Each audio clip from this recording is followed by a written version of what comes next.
Saban tahun, kerajaan Malaysia telah menganggarkan mengalami kerugian mencecah bilion ringgit angkara perbuatan nelayan asing yang menceroboh perairan dan mengaut hasil laut negara.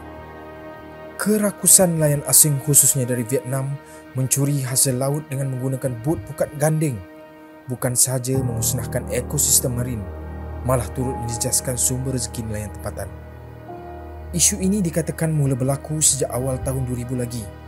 Namun, ia ibarat tenggelam timbul, terhenti apabila ada sesuatu operasi tertentu dilakukan. Dan ia akan berulang kembali apabila operasi tamat. Di mana silapnya? Ada yang mendakwa ia berpunca akibat rasuah oleh penguatkuasa dan ada pula yang mendakwa akibat kelemahan sistem serta undang-undang perairan kita. Namun begitu, dalam isu berkaitan rasuah, tiada pula sesiapa yang mahu tampil memberi maklumat.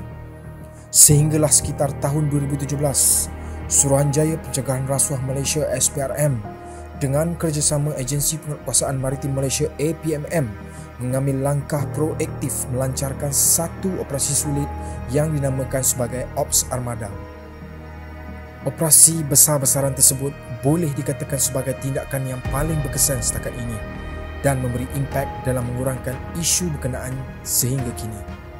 Pada siri kali ini, SPRM Fokus akan mengimbau kembali bagaimana tercetusnya Ops Armada sehingga tertumpasnya sindiket orang tengah yang menjadi dalang pada kegiatan haram tersebut.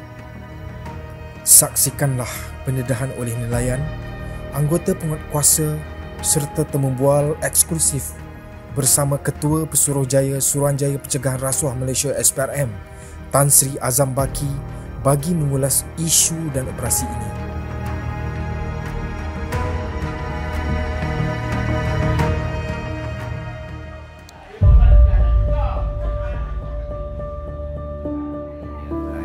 Pertama sekali kita gangguan pada nelayan tempatan.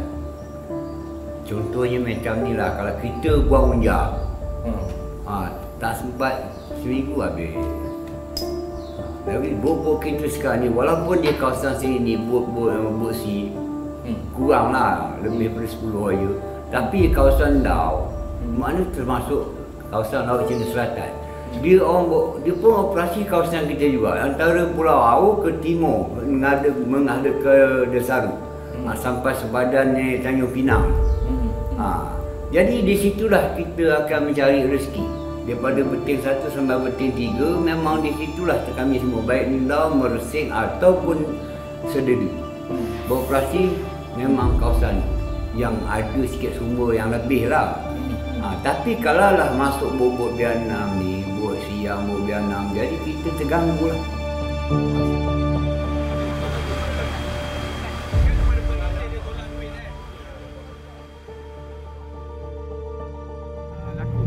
Biasanya bobot asing Vietnam ni, yang kita suspek Vietnam ni, dia kalau kita buat first kali kita akan merapat kat dia. Kita akan merapat kat dia untuk buat pemeriksaan macam biasa, SOP macam biasa. Tapi biasanya dia agresif sikit. Agresif ni biasanya dia tak nak bagi kerjasama kat kita. Itu salah satu ciri-ciri dia lah, yang dia melakukan kesalahan. Kan? Bot tu tak ada apa-apa sebarang dokumentasi. Kan? Tak ada permit kerja, tak ada lesen. Jadi salah satu ciri-ciri kita boleh nampak, kita nak merapat dia tak bagi.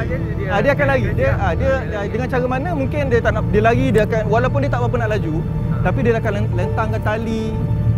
Kadang-kadang ada certain time tu dia letak minyak hitam dekat bahagian deck dia supaya bila anggota kita lompat naik boleh tergelincir. Itu biasa berlaku. Jadi memang dia takkan bagi kerjasama kita. Biasanya agresif. Ya, kalau sebab dia tahu dia salah. Biasanya dia salah. Kalau hak yang kecil tu lagi agresif sebab lagi susah kita nak merapat kat dia. Sebab makin kita merapat dia akan langgau kita. Ada certain kadang dia langgau. Kalau bot ni dia langgau je. Sebab dia bot dia besar. Walaupun yang kecil tu memang kategori besar juga. Daripada segi okey lah.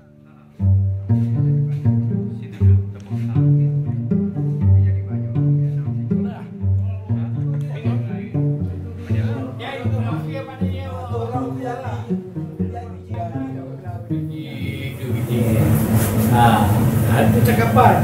Tapi maknanya cakapan, contoh kata 10 biji. Cakap biji yang lain, Biji tu lah. Dia jamin, kalau kena jamin dia boleh lepas. Boleh sesuai. Jangan melupa lah. Dia yang faham. Berapa ni? Pergi pagi. Dah beli bulu.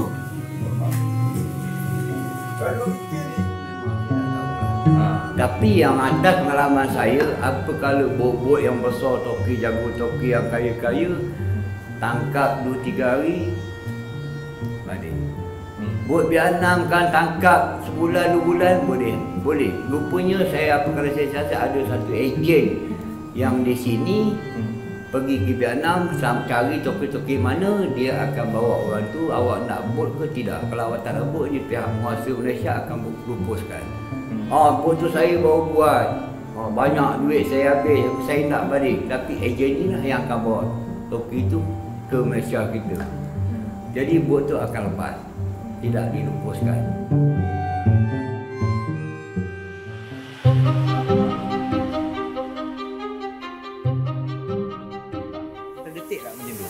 Kalau ikutkan dari segi orang kata gerak hati, firasat, itu memang tak dapat dinafikan lah. Memang ada terkuat untuk orang kata dari segi penyalahgunaan kuasa ke ataupun rasuah ke, benda ni berlaku. Tetapi tak ada bukti yang kukuh. Tak ada bukti yang kukuh.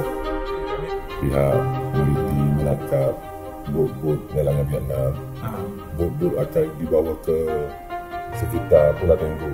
Ini maksudnya bot-bot yang ditahan di perairan Pantai Timur ni dah. Yalah, di bahagian Kemaman, perairan Kemaman akan dibawa ke Pulau Tenggu untuk toke bot menghubungi ataupun bot menghubungi orang tengah di tanah besar. Dan toke bot akan menghubung untuk menghubungi toke bot di Vietnam. Sekiranya bersetuju, toke bersetuju untuk buat bayaran kepada bot akan dilepaskan. So macam tu lah, kenapa dia pergi ke Pulau Tenggu? Untuk mendapat talian telefon lah.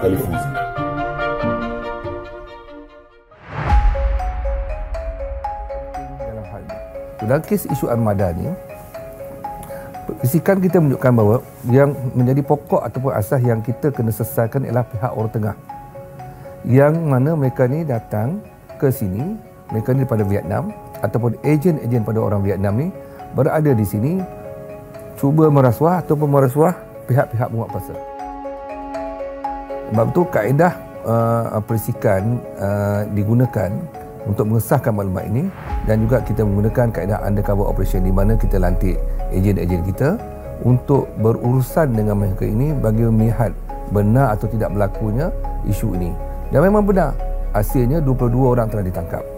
Yang mana salah seorangnya adalah seorang yang mastermind memberi rasuah kepada pihak penguatkuasa ini supaya aktiviti nelayan-nelayan asing ini dapat dijalankan atau merompak hasil-hasil ini dapat dijalankan dengan lebih sistematik lagi tanpa gangguan daripada pihak penguatkuasa. Akhirnya, hasil daripada semua pemantauan dan tindakan proaktif yang dibuat sepanjang 11 bulan, pada 5 November 2017, SPRM telah menahan seramai 22 individu berhubung dengan pencerobohan bot-bot nelayan asing ini. Kesemua mereka ditahan dalam satu operasi secara besar-besaran yang dilancarkan di Pahang, Terengganu, Sabah dan Sarawak. Antara mereka yang ditangkap adalah penjawat awam, pengusaha-pengusaha bot nelayan Vietnam dan orang tempatan yang juga berperanan sebagai ejen. Dalam operasi yang dibuat, SPRM juga telah merampas wang tunai berjumlah 1.9 juta ringgit, iaitu wang rasuah yang dibayar serta membekukan 44 akaun bank berjumlah 2 juta ringgit. Salah di mahkamah. Okey, impak yang lain saya boleh lihat ialah di mana kesedaran wujud di pihak kerajaan bahawa satu-satu jabatan dia tak boleh work in silo. Perlu ditubuhkan satu bentuk task force dalam hal ini. Sebab itu kadang-kadang ada area-area tertentu, aspek-aspek tertentu yang kami lihat dan kita telah nasihatkan kepada kerajaan di mana kerajaan perlu melihat kepada penggabungan agensi-agensi kerajaan ini, sama ada namanya task force atau tidak, sama saja, supaya tindakan penguatkuasaan ini dibangun tindakan bersepadu. Apa yang dapat disimpulkan, Ops Armada telah berjaya melumpuhkan satu gerakan aktiviti ekonomi gelap yang ingin bertapak di negara ini. Dan yang pasti, dalangnya tidak terlepas. Siapa dan di mana dalangnya?